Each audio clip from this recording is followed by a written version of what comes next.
श्री रामकृष्ण लीलामृत। जय श्री रामकृष्ण देव। श्री रामकृष्ण देव की तंत्र साधना। जिस समय दक्षिणेश्वर में भैरवी ब्राह्मणी का आगमन हुआ, उस समय श्री रामकृष्ण देव को श्री जगदम्बा का दर्शन हो चुका था। उस समय उनका अधिकार बहुत बड़ा था और साधना करने का जो उद्देश्य हुआ करता है वह तो उन्हें सिद्ध ही हो चुका था। अब दो प्रश्न सहज ही उठते हैं। जब उन्हें ईश्वर दर्शन हो चुका था तो भी फिर साधना करने की क्या आवश्यकता थी, और ब्राह्मणी को इतनी सब खटपट करने का क्या काम था? इनमें से प्रथम प्रश्न का उत्तर देना बहुत कठिन है। ईश्वर दर्शन के बाद उन्हें साधना करने की आवश्यकता के संबंध में स्वयं श्री रामकृष्ण देव ने समय समय पर भिन्न भिन्न कारण बताए हैं। एक बार उन्होंने कहा, वृक्ष लतादिकों का साधारण नियम है कि उसमें प्रथम पुष्प तदुपरांत फल लगते हैं, परंतु उनमें से एकाध में पहले फल आते हैं फिर फूल निकलते हैं। मेरे संबंध में भी यही हुआ, परंतु इस पर भी ऐसा क्यों हुआ, यह प्रश्न शेष ही रह जाता है। दूसरा, और एक समय उन्होंने कहा, यह देखो, कभी कभी समुद्र के किनारे रहने वाले को रत्नाकर के रत्नों को देखने की इच्छा होती है। उसी प्रकार माता की कृपा हो जाने पर मुझे भी ऐसा लगता था कि सच्चिदानंद सागर में भरे हुए रत्नों को देखना चाहिए।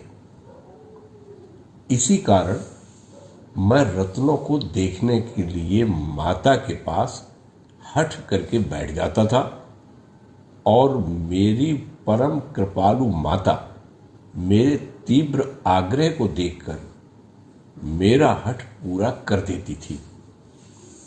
इस प्रकार भिन्न भिन्न धर्मों की साधनाएं मेरे हाथ से हुई। उनके इस कथन का यही अर्थ दिखता है कि उन्होंने इन भिन्न भिन्न धर्मों की साधनाएं केवल जिज्ञासा या कुतूहल के कारण ही की थी। तीसरा, एक बार और भी उन्होंने कहा, स्वरूप में मेरे ही समान एक तरुण सन्यासी अपनी ओर उंगली दिखाकर इस देह से कभी कभी बाहर निकलकर मुझे सभी विषयों का उपदेश देता था।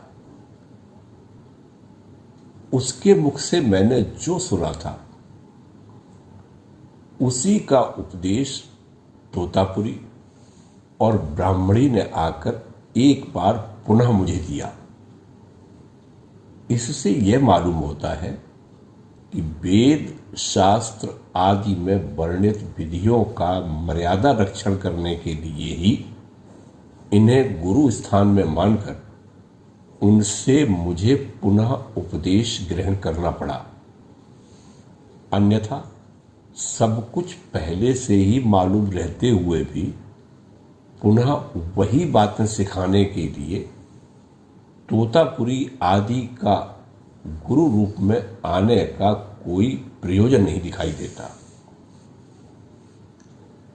इससे यही कहना पड़ता है कि ईश्वर दर्शन के बाद की उनकी साधनाएं केवल शास्त्र मर्यादा रक्षणार्थ थी। वैसे तो उन्हें स्वयं उन साधनाओं की आवश्यकता ही नहीं थी। चौथा, उसी तरह उन्होंने स्वयं यह भी कहा कि मुझे उस समय अनेक ईश्वरीय रूपों के दर्शन हुआ करते थे, परंतु मुझे शंका थी कि कहीं यह सब मेरे दिमाग का भ्रम तो नहीं है। इसीलिए यह सच है या झूठ, इसकी जांच करने के लिए मैं कहता था कि अमुक बात हो जाएगी, तब मैं इस दर्शन को सच मानूंगा, और यथार्थ ही वह बात हो जाती थी। इसके उदाहरण के लिए वे बताते थे, एक बार मैं बोला, यदि रानी रासमणी की दोनों लड़कियां इस समय यहां पंचवटी के नीचे खड़ी होकर मुझे पुकारेंगी तो मैं इन सब बातों को सत्य समझूंगा। वे लड़कियां उसी समय वहां आ गईं और मुझे पुकार कर कहने लगी, तुम पर जगदम्बा शीघ्र ही कृपा करेंगी। फिर मैंने वैसे ही एक बार और कहा, यदि सामने के ये पत्थर मेढक के समान इधर उधर उछलने लगेंगे तो मैं अपने दर्शन को सत्य समझूंगा। सचमुच ही वे पत्थर मेढक के समान कूदते हुए दिखाई दिए। इससे स्पष्ट प्रकट होता है कि श्री रामकृष्ण देव को जो दर्शन या अनुभव होते थे, उनकी सत्यता या असत्यता के संबंध में उन्हें बड़ी प्रबल शंका बारंबार हुआ करती थी। उपरोक्त वचनों की एक वाक्यता करने के लिए आगे बताई गई बातें ध्यान में रखनी चाहिए। उनके वचनों से यह स्पष्ट दिखता है कि ईश्वर दर्शन के पश्चात कुछ समय तक तो वे अपने प्राप्त हुए अनुभवों के संबंध में निशंक नहीं हुए थे। दूसरा, ब्राह्मणी, तोतापुरी आदि ने उनसे जो साधनाएं करवाई, उनका फलाफल उन्हें पहले ही विदित हो गया था। तीसरा, श्री जगदम्बा के दर्शन होने के बाद उन्होंने अन्य मतों की साधनाएं केवल कुतूहल से अन्य मतों में बताई हुई बातों को देखने की सहज इच्छा से की थी। इसे ध्यान में रखते हुए उनके ईश्वर दर्शन के बाद की साधनाओं के कारणों की मीमांसा करने पर यह कहा जा सकता है कि श्री जगदम्बा के दर्शन के बाद उन्हें जो आध्यात्मिक अनुभव प्राप्त होने लगे, उनके बारे में उनका मन सशंक ही रहा करता था। अतः उनके संशय की निवृत्ति की बड़ी आवश्यकता थी। उनके शरीर से बाहर निकलकर उन्हें उपदेश करने वाले सन्यासी ने यही काम किया, जिससे उनका मन संशय रहित हो गया। बाद में ब्राह्मणी और श्री तोतापुरी आदि गुरुजनों के उपदेश के अनुसार श्री रामकृष्ण देव ने साधनाएं केवल कुतूहल से की, अथवा दूसरे शब्दों में यह उनका देह प्रारब्ध था। यह भी हो सकता है कि वंग देश में विशेष प्रचलित तथा आधुनिक काल में अधिक लाभप्रद तंत्र संप्रदाय को कायम रखने और उत्तेजना देने के लिए श्री जगदम्बा ने इस महापुरुष को उपयोगी जानकर इन साधनाओं को करने की उन्हें आज्ञा दी हो। गीता में कहा गया है, यस्त्वात्म रतिरेव स्यादात्म तपश्च मानवा आत्मन्येव च संतुष्टा तस्य कार्येण विद्यते। ऐसे अधिकारी सत्पुरुषों द्वारा धर्म संस्थापन के कार्य में समय समय पर की गई योजना जगन नियंता के द्वारा की हुई देखने में आती है। इंद्र, मनु, वशिष्ठ, व्यास आदि नाम एक ही व्यक्ति के नहीं है, वरन समय समय पर विशिष्ट कार्य करने के लिए नियुक्त किए हुए भिन्न भिन्न व्यक्तियों को उन उन अधिकारों के प्राप्त होने पर वे नाम मिला करते हैं। यह बात पुराण, योग वासिष्ठ, शारीरिक भाष्य आदि ग्रंथों में पाई जाती है।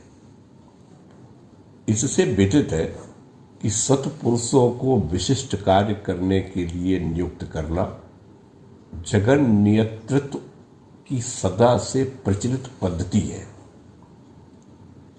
संभव है इसी पद्धति के अनुसार श्री रामकृष्ण देव की योजना तांत्रिक संप्रदाय की शुद्ध परंपरा कायम रखने के लिए है और उसका विशेष प्रचार भी करने के लिए श्री जगन माता ने की होगी। श्रौत कर्म में अमुक अन्न, अमुक वृक्ष की समिधा आदि सामग्रियां तथा विशिष्ट कुंड, मंडप, यूप, वेदी और विधान की भिन्न भिन्न यज्ञ यागों में आवश्यकता होती है। तांत्रिक उपासना में भी दिखता है कि अंतर्याग की पूर्ति के लिए उसके अंग स्वरूप बाह्य विधान में ब्राह्मणी द्वारा उपयोग किए हुए भिन्न भिन्न पदार्थों की आवश्यकता अपरिहार्य थी। इसी कारण ऐसा दिखता है कि जगन माता की इच्छा को पूर्ण करने के उद्देश्य से श्री रामकृष्ण देव तांत्रिक साधना काल में विधिवाक्य और ब्राह्मणी की आज्ञा के अनुसार वैसे ही चुपचाप आचरण करते जाते थे जैसे कि बगीचे का माली पानी को इच्छा अनुसार चाहे जिस ओर ले जाता है। इस दृष्टिकोण से विचार करने पर यह समस्या बहुत कुछ हल हो जाती है कि श्री रामकृष्ण देव ने ईश्वर दर्शन के उपरांत पुनः साधनाएं क्यों की। इसी प्रश्न पर प्रस्तावना में भिन्न दृष्टि से विचार किया गया है। इसी प्रकार दूसरे प्रश्न का भी एक स्पष्ट उत्तर नहीं दिया जा सकता। ब्राह्मणी के कथनानुसार जब वे अवतार थे तब ब्राह्मणी को ऐसा क्यों मालूम हुआ कि उन्हें साधारण जीवों के समान साधना करनी चाहिए। इससे यही कहना पड़ता है कि ब्राह्मणी को यदि उनके ऐश्वर्य का ज्ञान सदा ही बना रहता तो उनके साधनाओं की आवश्यकता का भाव उसके मन में आना ही संभव नहीं था, पर वैसा नहीं हुआ। हम पहले ही बता चुके हैं कि प्रथम भेंट के समय से ही ब्राह्मणी के मन में श्री रामकृष्ण देव के प्रति पुत्र के समान प्रेम उत्पन्न हो गया था और उसके इस अपत्य प्रेम ने श्री रामकृष्ण देव के ऐश्वर्य ज्ञान को भुला दिया था। श्री रामचंद्र, श्री कृष्ण आदि अवतारी पुरुषों के चरित्र में भी यही बात पाई जाती है। उनकी माता और अन्य निकट संबंधियों के मन में उनके अवतार होने का और आध्यात्मिक ऐश्वर्य का ज्ञान यद्यपि बीच बीच में उत्पन्न हो जाया करता था, तथापि वे प्रेम के अद्भुत आकर्षण से उनकी महिमा को थोड़े ही समय में भूल जाते थे। यही हाल ब्राह्मणी का भी हुआ होगा। उनके अलौकिक भावावेश और शक्ति के प्रकाश को देखकर ब्राह्मणी बार बार चकित हो जाती थी, पर उनके अकृत्रिम मातृ प्रेम, पूर्ण विश्वास और अत्यंत सरल बर्ताव को देखकर उनके मन में वात्सल्य भाव जागृत हो उठता था। वह उनकी महिमा को भूल जाती थी। वह हर प्रकार के कष्ट सहकर उन्हें थोड़ा सा ही सुख देने के लिए, दूसरों के कष्ट से उनका बचाव करने के लिए और उनकी साधनाओं में सभी प्रकार की सहायता करने के लिए सदा कटिबद्ध रहा करती थी।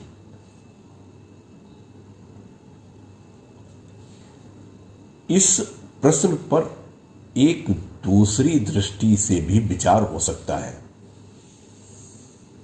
3 ऋणों में से एक ऋषि ऋण चुकाने के लिए, जैसे स्वाध्याय और प्रवचन, अध्ययन और अध्यापन ब्राह्मण के लिए आवश्यक है, वैसे ही सांप्रदायिक मार्ग का विच्छेद न होने देना भी प्रत्येक अधिकारी साधक का कर्तव्य है। इस सिद्धांत के अनुसार ब्राह्मणी को श्री रामकृष्ण देव जैसे अधिकारी सत्शिष्य मिलने से उन्हें अपने कर्तव्य को पूर्ण करने की इच्छा हुई होगी। साधारणतः मनुष्य की इच्छा रहती भी है कि अपने प्रिय विषय का अपने ही साथ नाश न हो जाए,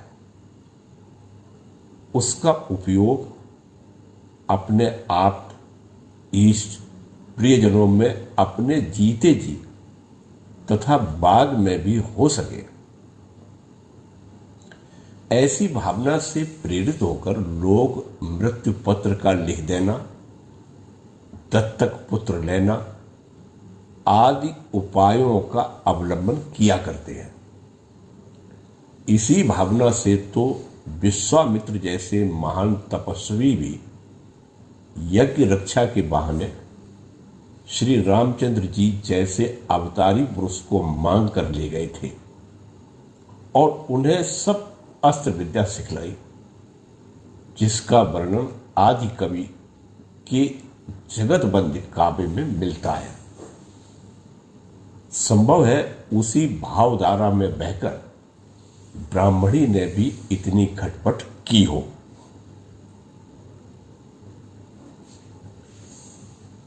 सत शिष्य मिलने पर गुरु को बड़ा समाधान होता है।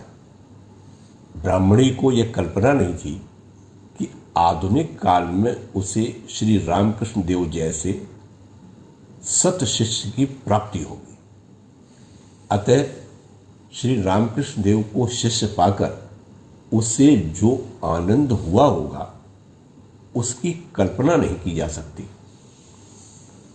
उस ब्राह्मणी को अपने इतने दिनों की साधना और तपश्चर्या का फल कम से कम समय में किसी तरह श्री रामकृष्ण देव के हवाले कर देने की धुन लग गई।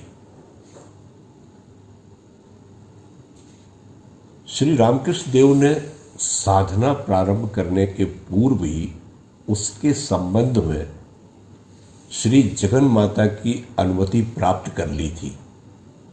यह बात उन्होंने स्वयं ही हमको बताई थी। अतः एक बार श्री जगन माता की अनुमति प्राप्त करके साधना का निश्चय हो जाने पर एक तो श्री रामकृष्ण देव का उत्साह और फिर ब्राह्मणी की उत्तेजना, बस दोनों का संयोग हो गया। उन्हें साधना के सिवाय कोई दूसरी बात सूझती ही नहीं थी। निरंतर उन्हें इसी बात की व्याकुलता रहने लगी। इस व्याकुलता की तीव्रता का अनुमान हम जैसे साधारण मनुष्य कर ही नहीं सकते, क्योंकि हमारा मन अनेक प्रकार के विचारों से विचलित रहता है। ऐसी अवस्था में उसमें श्री रामकृष्ण देव के समान उपरति और एकाग्रता कैसे रह सकती है। आत्मस्वरूपी समुद्र की ऊपरी चित्र विचित्र तरंगों में ही केवल न बहकर उस समुद्र तल के रत्नों को प्राप्त करने के लिए उसमें एकदम डुबकी लगाने का असीम साहस हमें कहां से पाया जाए। श्री रामकृष्ण देव हमसे कहा करते थे, एकदम डुबकी लगाकर बैठ जाओ, आत्म स्वरूप में लीन हो जाओ। जिस तरह वे बारंबार उत्तेजित करते थे, उस तरह संसार के पदार्थ तथा अपने शरीर की ममता को दूर फेंककर एकदम आत्मस्वरूप में कूदकर विलीन हो जाने की शक्ति हमें कहां से प्राप्त हो। वे तो हृदय की असह वेदना से व्याकुल होकर माता मुझे दर्शन दे कहते हुए रोते और चिल्लाते पंचवटी के नीचे अपना मस्तक तक रगड़ डालते थे और धूल में इधर उधर लौटने लगते थे। बहुत समय तक यह क्रम चलते रहने पर भी उनकी व्याकुलता कम नहीं पड़ी थी। जब हम ऐसी बात सुनते हैं तो हमारी दशा वैसी ही हो जाती है जैसे भैंस के आगे बीन बजावे भैंस खड़ी पगुराए। हमारे हृदय में पारमार्थिक विषय के अनुकूल संवेदना उत्पन्न होने का हमें कभी अनुभव भी नहीं होता, और ऐसी संवेदना हो भी कैसे। श्री जगन माता यथार्थ में है और अपना सर्वस्व स्वाहा करके व्याकुल हृदय से उसे पुकारने से हमें सचमुच उसके प्रत्यक्ष दर्शन हो सकते हैं। पर इस बात पर श्री रामकृष्ण देव के समान सरल विश्वास क्या हमें कभी होता भी है।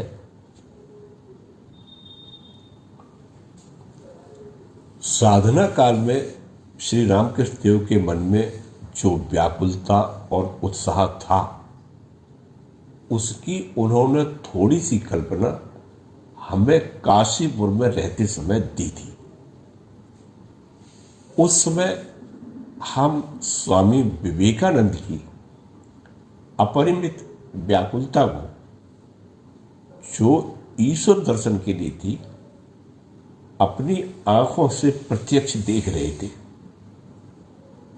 वकालत की फीस जमा करते हुए उन्हें एकाएक कैसा तीव्र वैराग्य उत्पन्न हुआ, जिसके आवेश में वे केवल एक धोती पहने और नंगे पैर किसी उन्मत्त के समान कलकत्ता शहर से काशीपुर तक बराबर दौड़ते आए और आकर श्री रामकृष्ण देव के चरण कमलों को पकड़कर उनसे अपने मन की व्याकुलता का किस प्रकार वर्णन किया।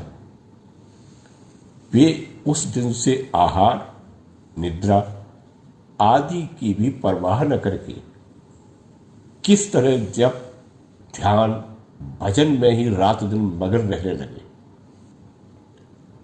साधना के उत्साह में उनका कोमल हृदय वज्र के समान कैसे कठोर बन गया और वे अपनी घरेलू स्थिति के संबंध में भी कैसे पूर्ण उदासीन हो गए।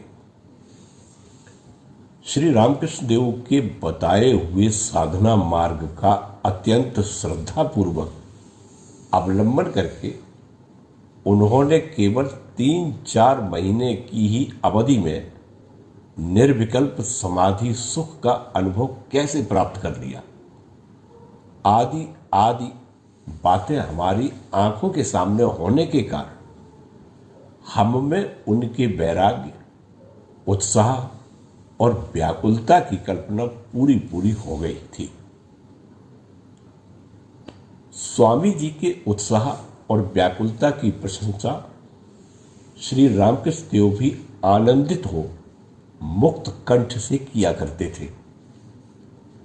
लगभग उसी समय एक दिन श्री रामकृष्ण देव ने अपने स्वयं की तथा स्वामी जी के साधन उत्साह की तुलना करते हुए कहा, नरेंद्र का साधना उत्साह और व्याकुलता सचमुच बड़ी अद्भुत तो है, परंतु उस समय साधना करते समय इस उत्साह और व्याकुलता से यहां स्वयं मेरे मन में मची हुई प्रचंड खलबली के सामने नरेंद्र की व्याकुलता कुछ भी नहीं है, उसके पासंग में भी नहीं आ सकती। श्री रामकृष्ण देव के इन शब्दों से हमें जो आश्चर्य हुआ होगा उसकी कल्पना पाठक ही करें। अब श्री रामकृष्ण देव अन्य सब बातों को भूलकर श्री जगदम्बा की अनुमति से साधना में निमग्न हो गए और ब्राह्मणी भी इस प्रकार से उन्हें सहायता देने लगी। उसने साधनाओं की आवश्यक भिन्न भिन्न सामग्री कहीं न कहीं से लाकर साधना में उन पदार्थों के उपयोग करने के सब उपाय श्री रामकृष्ण देव को समझा दिए। उसने बड़े प्रयत्न से गंगाहीन प्रदेश से नरमुंड आदि 5 जीवों के मुंड मंगवाए और उनसे साधनार्थ 2 वेदियां निर्माण करवाई। एक तो काली मंदिर के अहाते के भीतर बगीचे के उत्तर में बिल्व वृक्ष के नीचे और दूसरी श्री रामकृष्ण देव के अपने ही हाथ से लगाई हुई पंचवटी के नीचे। इनमें से जिस जिस वेदी पर बैठकर जो जो साधनाएं करनी थी उसे उस वेदी पर ही बैठकर करने में तथा जब ध्यान और पुरस्चरण करने में श्री रामकृष्ण देव का समय व्यतीत होने लगा। इस विचित्र साधक को महीनों तक यह भी ध्यान नहीं रहा कि दिन कब निकला और कब अस्त हुआ, रात कब आई और कब गई। श्री रामकृष्ण देव कहते थे कि ब्राह्मणी रोज दिन भर इधर उधर घूम घूम कर भिन्न भिन्न दुष्प्राप्य वस्तुओं को ढूंढ ढूंढ कर ले आती थी और संध्या काल होते ही वह बिल्व वृक्ष के नीचे वाली पंचवटी वाली वेदी के समीप लाकर रख देती थी और मुझे पुकारती थी। तत्पश्चात उन वस्तुओं के द्वारा वह मेरे हाथ से श्री जगन माता की यथाविधि पूजा कराती थी। इस पूजा के समाप्त होने पर वह मुझे जप ध्यान आदि करने के लिए कहती थी। मैं ब्राह्मणी के आदेश के अनुसार सभी करता था, परंतु जप आदि तो अधिक समय तक नहीं कर सका, क्योंकि एक बार माला फेरते ही मुझे समाधि लग जाती थी। इस प्रकार उस समय जो अद्भुत दर्शन और विचित्र विचित्र अनुभव प्राप्त हुए उनकी तो गिनती ही नहीं थी।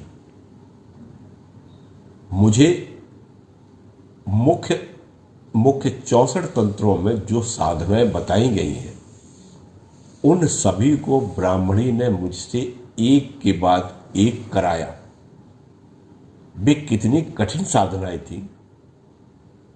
बहुत से साधक तो उन्हें करते समय ही पथभ्रष्ट हो जाते हैं, परंतु मैं माता की कृपा से उन सभी साधनाओं को पार कर गया। एक दिन संध्या समय अंधेरा होने पर ब्राह्मणी कहीं से एक सुंदरी युवती को अपने साथ लेकर आई और मुझे पुकार कर कहने लगी, बाबा, इसे देवी जानकर इसकी पूजा करो। पूजा समाप्त होने पर ब्राह्मणी ने उस स्त्री को विवस्त्र करके मुझसे कहा, बाबा, अब इसकी गोदी में बैठकर जप करो। यह सुनकर डर के मारे मेरा हृदय धड़कने लगा और मैं व्याकुल होकर रोते रोते कहने लगा, माता जगदम्बिके, अपने इस दीन दास को तू कैसी आज्ञा दे रही है? तेरे इस दीन बालक में ऐसा दुस्साहस करने का सामर्थ्य कहां है? इतना कहते कहते मेरे शरीर में मानो कोई प्रवेश कर गया और मेरे हृदय में कहीं से एकाएक अपूर्व बल उत्पन्न हो गया। तत्पश्चात मैं किसी निद्रित मनुष्य के समान अज्ञान अवस्था में मंत्रोच्चारण करते करते आगे बढ़ा। फिर उस स्त्री की गोद में बैठते ही मुझे समाधि लग गई। होश में आने पर देखता हूं तो वह ब्राह्मणी मुझे सचेत करने के लिए बड़े प्रेम से मेरी शुश्रूषा कर रही है। मेरे सचेत होते ही ब्राह्मणी बोली, बाबा, डरो मत, क्रिया संपूर्ण हो गई है। अन्य साधक तो इस अवस्था में बड़े कष्ट से धैर्य धारण करते हैं और किसी प्रकार थोड़ा सा जप करके इस क्रिया को समाप्त कर देते हैं, पर तुम अपनी देह की स्मृति भी भूलकर समाधि मग्न हो गए। ब्राह्मणी से यह सुनकर मेरे हृदय का बोझ हल्का हुआ और मुझे इस कठिन साधना से पार कर देने के कारण मैं कृतज्ञतापूर्ण अंतःकरण से श्री जगन माता को बारंबार प्रणाम करने लगा।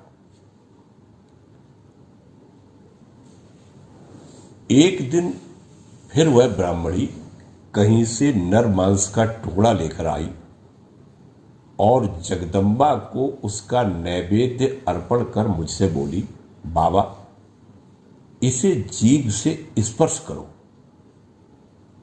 यह देखकर मेरे मन में बड़ी घृणा उत्पन्न हुई और मैं बोला, छी, मुझसे यह नहीं हो सकता। वह फिर बोली, होगा कैसे नहीं, देख, मैं स्वयं करके तुझे दिखाती हूं। यह कहकर उसने वह टुकड़ा अपने मुंह में डाल लिया और घृणा नहीं करनी चाहिए कहती हुई उसका कुछ भाग पुनः मेरे सामने रखा। उसे वह मांस खंड अपने मुख में डालते देखकर श्री जगदम्बा की विकराल चंडिका मूर्ति मेरी आंखों के सामने खड़ी हो गई। मैं माता माता कहता हुआ भावाविष्ट हो गया। तब ब्राह्मणी ने उसी स्थिति में वह टुकड़ा मेरे मुख में डाल दिया। कहना न होगा कि उस समय मेरे मन में कुछ भी घृणा नहीं हुई। इस तरह पूर्ण अभिषेक क्रिया होते तक ब्राह्मणी ने प्रतिदिन इतनी नई नई तांत्रिक साधनाएं मुझसे करवाई कि उनकी गिनती नहीं हो सकती। अब वे सब साधनाएं मुझे स्मरण भी नहीं है। केवल वह दिन स्मरण है जबकि माता की कृपा से मुझे दिव्य दृष्टि प्राप्त हुई, जिससे मैं युगल प्रणय के चरम आनंद की ओर देखने में समर्थ हुआ। उनकी यह क्रिया देखकर मुझमें साधारण मनुष्य बुद्धि का लेस मात्र भी उदय न होकर केवल ईश्वरी भाव का ही उद्दीपन हुआ, जिससे मैं समाधिस्थ हो गया। उस दिन समाधि उतरने पर ब्राह्मणी मुझसे बोली, बाबा, तू तो अब सिद्ध काम बनकर दिव्य भाव में पूर्णतया अचिल हो। आनंद आसन पर बैठ गया। वीर भाव की यही अंतिम साधना है। तंत्रोक्त साधना करते समय सदैव मेरे मन में स्त्री जाति के प्रति मातृभाव वास करता था। उसी तरह कुछ साधनाओं में मद्य ग्रहण करने की आवश्यकता हुई, पर मैंने कभी मद्य का स्पर्श तक नहीं किया। मद्य के केवल नाम से या गंध से मेरे मन में जगत कारण ईश्वर का स्मरण हो जाता था और मुझे एकदम समाधि लग जाती थी। श्री रामकृष्ण देव कहते थे, मुझे साधना काल में किसी भी साधना के लिए 3 दिन से अधिक समय नहीं लगा। मैं किसी भी साधना का प्रारंभ करके उसका फल प्राप्त होने तक व्याकुल अंतःकरण से हठपूर्वक श्री जगन माता के पास बैठ जाता था। फलता 3 दिन के भीतर ही काम हो जाता था। दक्षिणेश्वर में एक दिन स्त्री जाति के प्रति निरंतर मातृभाव रखने की बात बताते हुए श्री रामकृष्ण देव ने गणेश जी की एक कथा सुनाई। उन्होंने कहा, बचपन में एक दिन एक बिल्ली गणेश जी के सामने आ गई। उन्होंने लड़कपन के स्वभाववश उसे बहुत पीटा, यहां तक कि बेचारी के शरीर से रक्त निकल आया। वह बिल्ली किसी तरह अपनी जान बचाकर वहां से भागी। उसके चले जाने के बाद गणेश जी अपनी माता के पास पहुंचे और वहां देखते हैं तो उनकी माता के शरीर पर जगह जगह मार के निशान पड़े हुए हैं। यह देखकर उन्हें अत्यंत भय और दुख हुआ और जब इसका कारण पूछा तो माता खिन्न होकर बोली, बेटा, यह सब तेरा ही पराक्रम तो है। इतना सुनते ही मातृभक्त गणेश जी को बड़ा अचरज हुआ और दुखित हो आंखों से आंसू बहाते हुए बोले, माता, मैंने तुझे कब मारा? तू यूं ही कुछ का कुछ कह देती है। इस पर पार्वती जी बोली, आज तूने किसी जीव को पीटा या नहीं, ठीक ठीक याद कर। गणेश जी बोले, हां, उस समय एक बिल्ली को मारा था। गणेश जी ने समझा कि बिल्ली के मालिक ने हमारी माता है, तो फिर भी रोने लगे। तब पार्वती जी ने गणेश जी को छाती से लगा लिया और कहा, बेटा, रो मत। स्वयं मुझको किसी ने प्रत्यक्ष नहीं मारा है, पर वह बिल्ली भी तो मेरा ही स्वरूप है। इसी के कारण मार के निशान मेरे शरीर पर दिखाई दे रहे हैं। पर यह बात मुझे मालूम नहीं थी, इसलिए इसमें तेरा कोई अपराध नहीं है। जा, चुप हो जा, रो मत। पर अब इतना ध्यान रखना कि संसार में जितने भी स्त्री रूप हैं, वे सब मेरे ही अंश से उत्पन्न हैं, और जितने पुरुष रूप हैं, वे सब तेरे पिता के अंश से उत्पन्न हैं। शिव और शक्ति के सिवा इस संसार में अन्य कुछ नहीं है। श्री गणेश जी ने अपनी माता के वाक्य को पूर्णता ध्यान में रखा। इसी से विवाह का समय आने पर उन्होंने किसी स्त्री से विवाह करना माता से ही विवाह करने के समान मानकर अपना विवाह करना ही अस्वीकार कर दिया। स्त्री जाति के प्रति श्री गणेश जी के इस प्रकार के मातृभाव की चर्चा करते हुए श्री रामकृष्ण देव बोले, स्त्री जाति के प्रति यही भाव मेरा भी है। मैंने स्वयं की पत्नी में भी प्रत्यक्ष जगदम्बा का मातृ स्वरूप देखकर उसकी पूजा की। स्त्री जाति के प्रति मन में सतत मातृभाव रखते हुए तंत्रोक्त वीर भाव की साधना किसी साधक ने कभी की हो, यह हमने नहीं सुना है। वीर भाव का आश्रय लेने वाले साधक आज तक साधना काल में स्त्री का ग्रहण करते ही आए हैं। वीर मत के आश्रयी सभी साधकों को स्त्री ग्रहण करते देख लोगों की यह दृढ़ धारणा हो गई है कि वैसा किए बिना शायद उन साधनाओं में सिद्धि या जगदम्बा की कृपा प्राप्त करना असंभव है। इसी भ्रम के कारण तंत्र शास्त्र के विषय में भी लोगों की धारणा भ्रमपूर्ण हो गई है।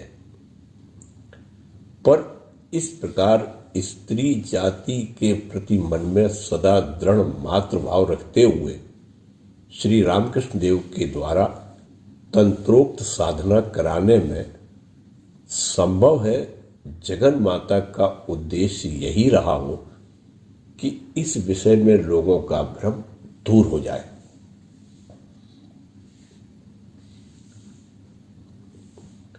वीर भाव की उनकी सब साधनाएं बहुत ही अल्प समय में पूर्ण हो जाती थी।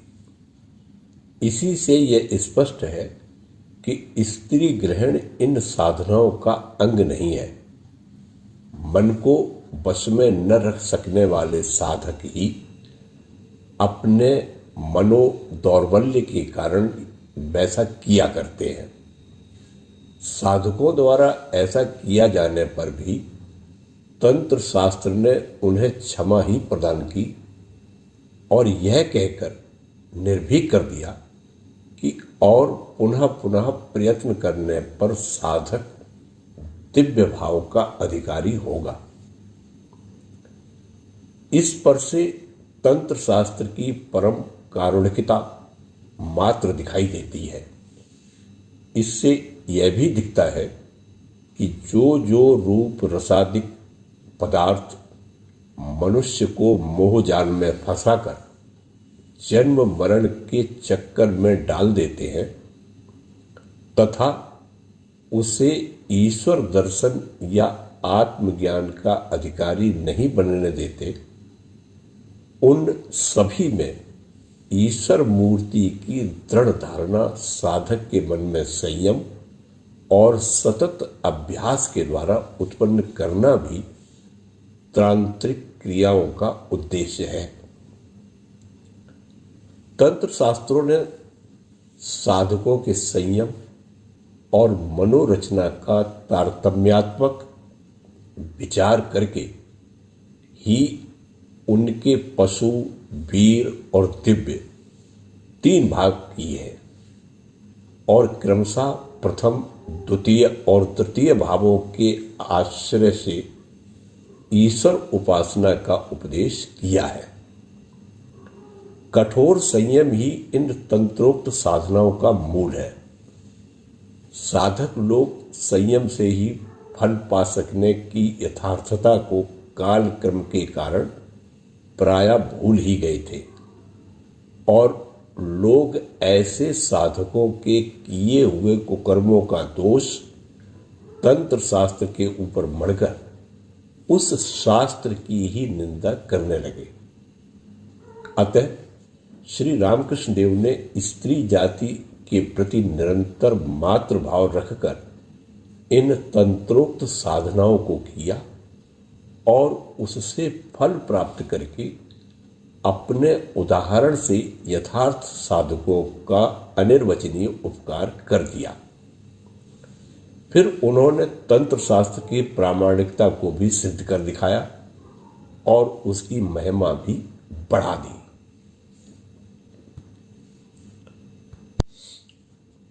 श्री रामकृष्ण देव ने 3-4 वर्ष तक तंत्रोक्त गूढ़ साधनाओं का यथाविधि अनुष्ठान करते रहने पर भी हम में से किसी के पास उन साधनाओं की परंपरा का विवेचन कभी नहीं किया। तथापि उन साधनाओं के प्रति हमारा उत्साह उत्पन्न करने के लिए वे किसी किसी साधना की केवल बात किया करते थे और कभी कभी किसी साधक को कोई विशेष साधना करने के लिए कह भी देते थे। यहाँ पर यह बता देना उचित है कि श्री रामकृष्ण देव द्वारा इन तंत्रोक्त क्रियाओं का अनुष्ठान श्री जगन माता ने ही कराया होगा, क्योंकि क्रियाओं के फलों का स्वयं अनुभव कर लिए बिना शायद भविष्य में इन्हीं के पास भिन्न भिन्न स्वभाव वाले साधकों के आने पर प्रत्येक की अवस्था के अनुकूल उसके लिए साधनाओं का परामर्श देना उपयुक्त नहीं होगा।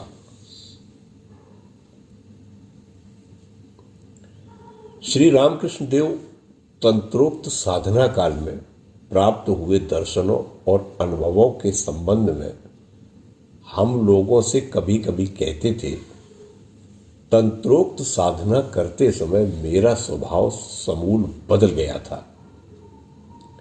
मैं यह सुनकर कि कभी कभी श्री जगदम्बा श्रृगाल का रूप धारण कर लेती है और यह जानकर कि कुत्ता भैरव का वाहन है, उस समय उसका उच्छिष्ट प्रसाद ग्रहण कर लेने पर भी मेरे मन में कभी किसी प्रकार की घृणा उत्पन्न नहीं होती थी।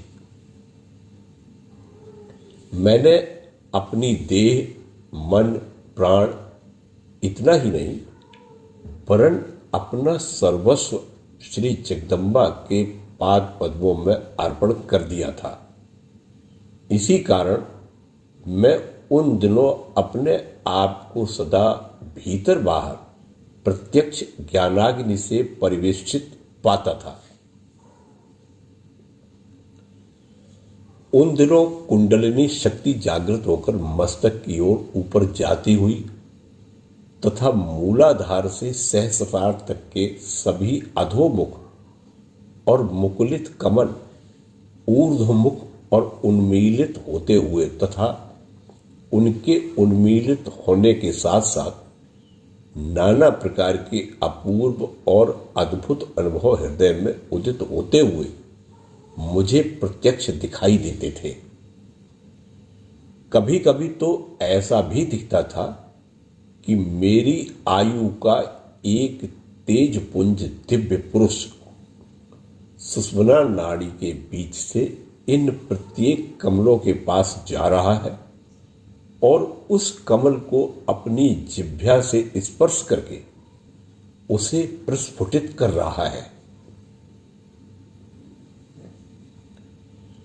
एक समय स्वामी विवेकानंद को ध्यान करने के लिए बैठते ही अपने सामने एक प्रचंड ज्योतिर्मय त्रिकोण दिखने लगता था और उसके सजीव होने का भास होने लगता था। दक्षिणेश्वर में आने पर एक दिन उन्होंने यह बात श्री रामकृष्ण देव को बतलाई। तब वे बोल उठे, ठीक है, तुझे ब्रह्म योनि का दर्शन हो गया है। बिल्व वृक्ष के नीचे एक दिन साधना करते समय मुझे भी उसका दर्शन हुआ था और वह मुझे यह मानो प्रतिक्षण असंख्य ब्रह्मांडों का प्रसव करती हुई दिखाई दी थी। उसी प्रकार वे कहते थे, ब्रह्मांड की सभी भिन्न भिन्न ध्वनियां एकत्र होकर जगत में प्रतिक्षण एक प्रचंड प्रणव ध्वनि के रूप में प्रकट हो रही है। यह भी मैंने प्रत्यक्ष देखा। हम में से कोई कहते थे कि श्री रामकृष्ण देव से यह भी सुना है उस समय पशु पक्षी आदि मनुष्येतर सभी जीव जंतुओं की बोली भी समझ लेते थे। श्री रामकृष्ण देव कहते थे कि उन दिनों मुझे यह दर्शन हुआ था कि साक्षात जगदम्बा स्त्री योनि में अधिष्ठित हैं। साधना काल के अंत में अपने में अणिमाद अष्ट सिद्धियों के आविर्भूत होने का अनुभव श्री रामकृष्ण देव को हुआ। उन्होंने जब श्री जगदम्बा से पूछा कि हृदय के कहने से उनका प्रयोग कभी करना चाहिए या नहीं, तब उन्हें विदित हुआ कि सिद्धियां विष्ठा के समान तुच्छ और त्याज्य हैं। श्री रामकृष्ण देव कहते थे, यह बात जान लेने पर सिद्धियों का केवल नाम लेने से ही मेरे मन में घृणा उत्पन्न होने लगी। श्री रामकृष्ण देव कहते थे, लगभग उसी समय मेरे मन में यह तीव्र उत्कंठा हुई कि मुझे श्री जगन माता की मोहिनी माया का दर्शन हो, और मुझे एक दिन अद्भुत दर्शन प्राप्त भी हो गया।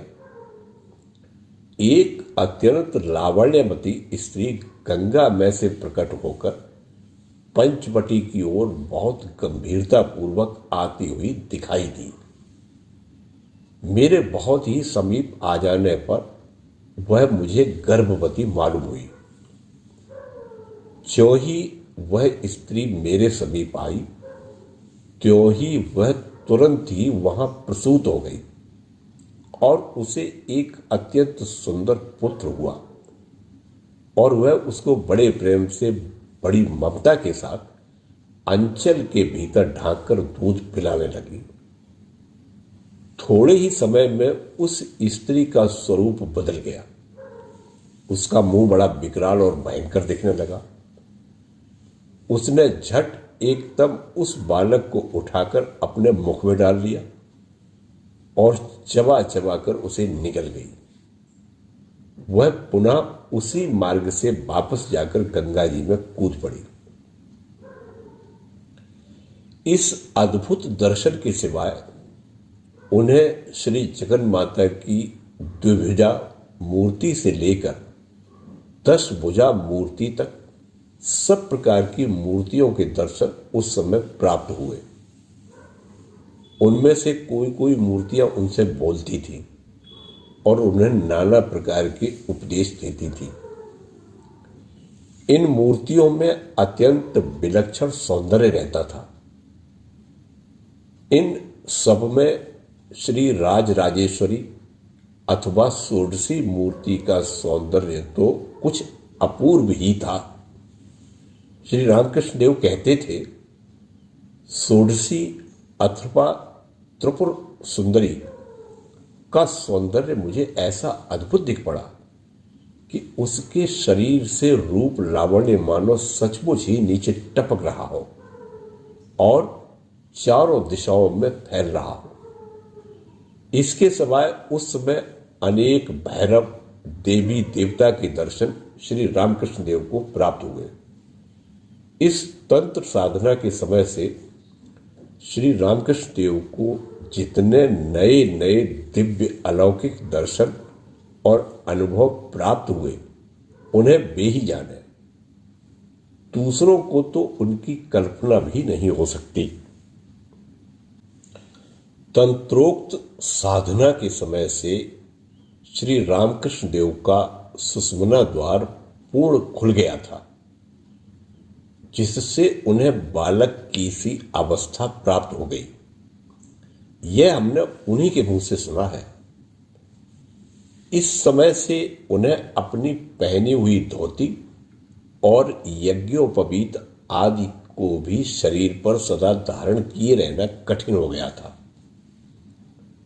उनके बिना जाने ही धोती वस्त्र आदि न जाने कब और कहां गिर जाते थे, और इसका उन्हें ध्यान भी नहीं रहता था। मन सदा श्री जगदम्बा के पाद पद्मों में तल्लीन रहने के कारण जब शरीर की ही सुध नहीं रहती थी, तब धोती, जनेऊ आदि का क्या ठिकाना। उन्होंने दूसरे परमहंसों के समान धोती त्याग कर जानबूझकर नग्न रहने का अभ्यास कभी नहीं किया। यह भी हमने उन्हीं के मुख से सुना है। वे कहते थे, साधनाएं समाप्त होने पर मुझ में अद्वैत बुद्धि इतनी दृढ़ हो गई थी कि जो पदार्थ मुझे बचपन से ही बिल्कुल तुच्छ, अपवित्र और त्याज्य मालूम होते थे, अब उनके प्रति भी अत्यंत पवित्रता की दृढ़ भावना मेरे मन में होने लगी। तुलसी और भंग एक समान प्रतीत होते थे। इसके सिवाय इसी समय से आगे कुछ वर्षों तक उनके शरीर की कांति बड़ी तेजोमय बन गई थी। लोग उनकी ओर सदा एकटक देखा करते थे। श्री रामकृष्ण देव तो निरभिमानता की मूर्ति ही थे। उन्हें इसका बड़ा खेद होता था। वे अपनी दिव्य अंग कांति मिटाने के लिए बड़े व्याकुल अंतःकरण से श्री जगदम्बा से प्रार्थना करते थे, माता, तेरा यह बाह्य रूप मुझे नहीं चाहिए, इसे तू ले जा और मुझे आंतरिक आध्यात्मिक रूप का दान दे। अपने रूप के लिए उनके मन में जो तिरस्कार भाव था, पाठकों को उसकी कुछ कल्पना मथुरानाथ और श्री रामकृष्ण देव प्रकरण शीर्षक प्रकरण में हो गई होगी।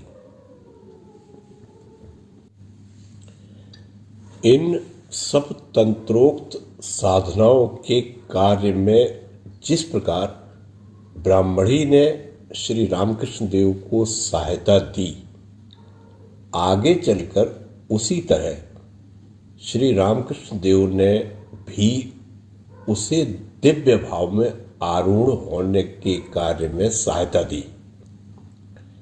ब्राह्मणी का नाम योगेश्वरी था।